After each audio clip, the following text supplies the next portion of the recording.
How to enable haptic feedback on Android. Hey everyone, welcome back to the channel.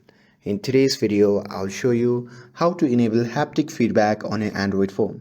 That's the vibration you feel when you tap keys or navigate your phone, and I'll show you how to enable it. So now without further ado, let's get started. So first thing first, open the settings app on your phone.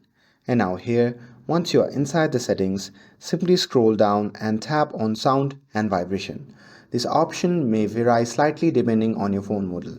And here, once you are inside the sound and vibration, simply scroll down to the bottom and there you can see the option labeled as haptic feedback.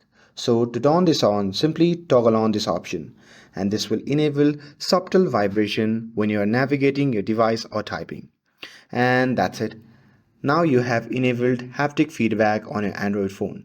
And with this, if you found this video helpful, then don't forget to like, share and subscribe to get updated for more videos. Thanks for watching and I'll see you in the next video.